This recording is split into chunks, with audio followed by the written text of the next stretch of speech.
What would you get if you built an ice cream cone that could destroy entire stars? That answer and more in today's video. I am Joey from Radio Free Coruscant, and this is the Suncrusher.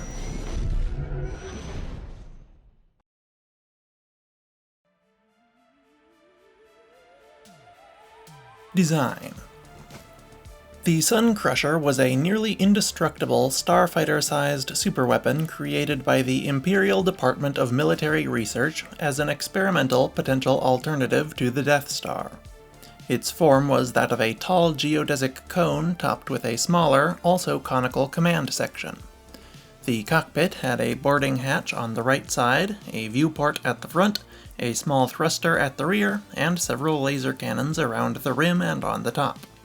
The lower cone had the ship's main engines at the rear, and the dish containing its main weapon, a resonance torpedo launcher, at the bottom.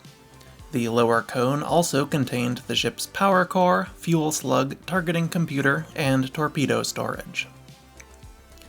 The Suncrusher was utterly unique among even the other superweapons created by the Empire, let alone other ships of its size.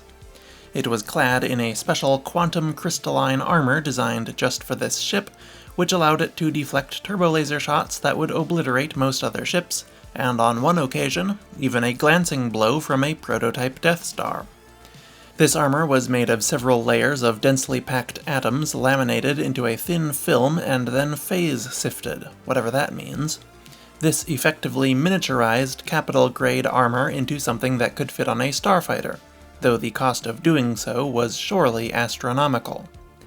It was impervious to physical damage as well, with Han Solo flying the ship straight through the bridge of a Star Destroyer without so much as a scratch, and the ship being able to withstand the immense pressures of the core of a gas giant planet. The Suncrusher's bespoke main weapon was just as unique as its armor. This was a resonance torpedo launcher, which fired projectiles that would burrow into a star's core and detonate to start a chain reaction that would cause the star to go supernova, destroying it and all the planets around it. The quantum armor of the Suncrusher was naturally durable enough to survive this explosion if the ship did not escape the blast radius in time, though the torpedo traveled at just below light speed and took several hours to destroy the star after impact, so after firing one, the Suncrusher would have plenty of time to flee. The torpedoes were sheathed in a plasma packet generated by its projector dish to protect them in flight, and could also be used to instantly destroy any ship other than the Suncrusher itself.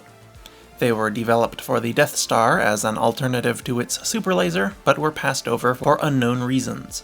They were reworked to be significantly smaller during the design process of the Suncrusher. In-universe, the Suncrusher was designed by the staff of the Maw installation under the command of Admiral Natasi Dalla and lead scientist Kyp Durron. In real life, the ship was conceived by Jedi Search author Kevin J. Anderson in 1994, and first illustrated by Doug Chiang and Troy Vigil for the Essential Guide to Vehicles and Vessels, published in 1996.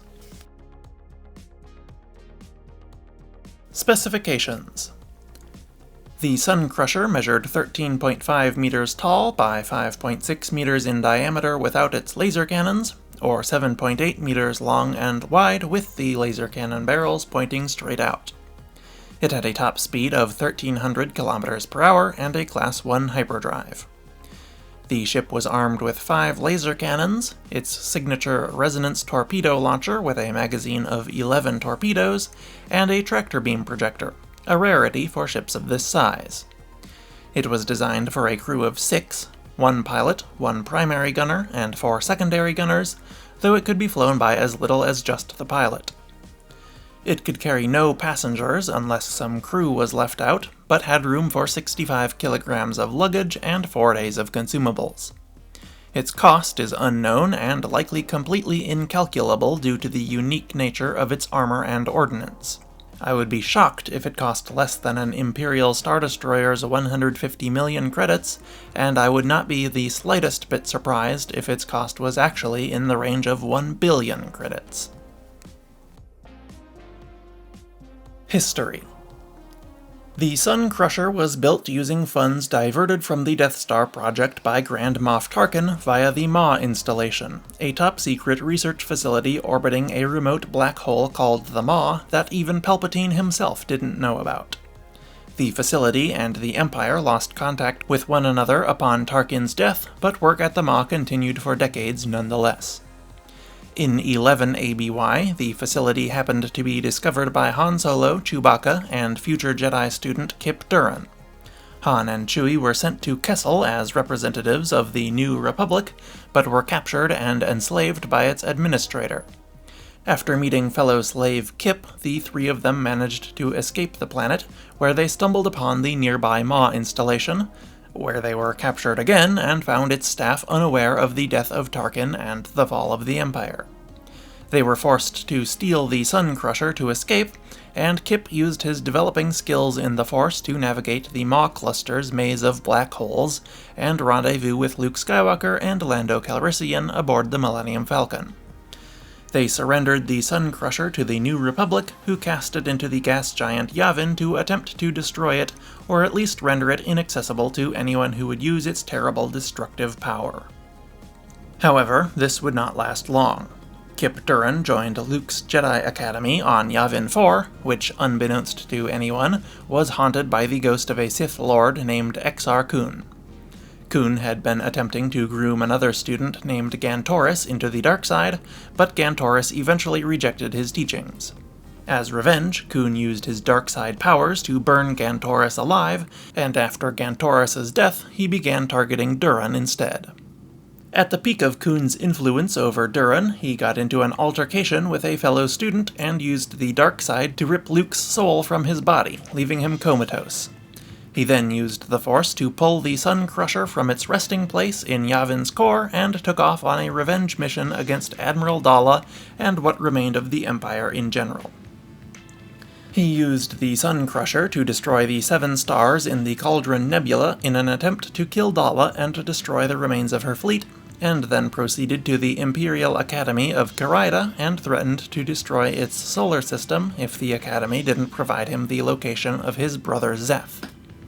The Imperial warlord in charge of Karaida, Ambassador Fergan, had a lieutenant named Doran lie to him and tell him his brother was dead, before deploying TIE fighters to attempt to seize the Suncrusher for himself. Enraged, Duran fired a torpedo into Karaida's sun and went to leave.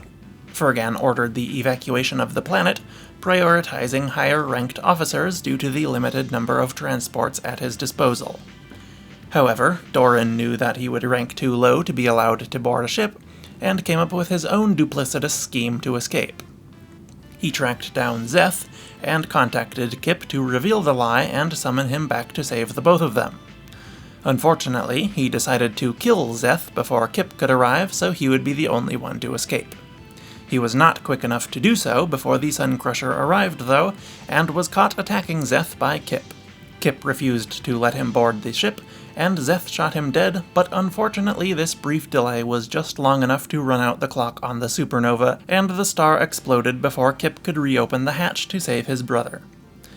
Despair at having killed his own brother drove Duran even further into the dark side, and he took the Suncrusher on a warpath to the Core Worlds, where he destroyed a major shipyard and a weapons depot. Fortunately, he was confronted and delayed by Han and Lando aboard the Millennium Falcon, which he tried to destroy with one of the Crusher's resonance torpedoes. Even more fortunately, the disturbance in the Force from the destruction of the Karaida system woke Luke up from his coma and alerted his students to the presence of Exar Kun. They battled and defeated the malignant spirit, which returned Luke's soul to his body and ended his influence over Kyp, who immediately surrendered to Han. Han escorted the Suncrusher to Coruscant to surrender it to the New Republic again, and then he and Lando were summoned to Kessel again, where they swiftly found themselves in a major battle against Dalla's forces, who had fled the Maw installation aboard an unfinished prototype of the Death Star, and now returned to reclaim the station. Luke and Kyp, meanwhile, decided they must throw the Suncrusher into the black hole at the Maw, and arrived just in time to aid the New Republic in the battle. Dalla's Death Star prototype arrived shortly thereafter. The Death Star and the Suncrusher briefly fought each other before Kyp baited the battle station into following him too close to the maw, where both ships were ensnared in its gravity well. Kyp escaped by climbing into a message pod and firing himself out the Crusher's torpedo launcher, where he was caught and saved by the Millennium Falcon's tractor beam.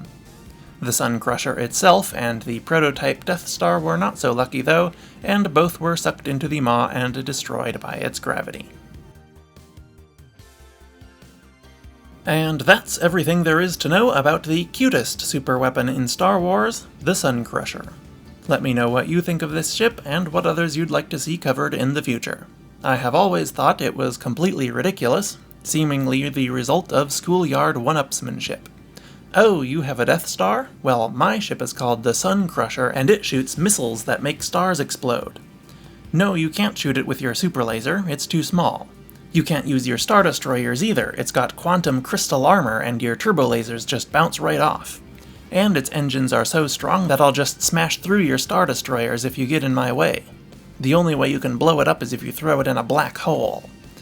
But, as usual, I gained a lot more appreciation for the ship after researching and 3D modeling it, and have to begrudgingly respect this deeply silly little ship.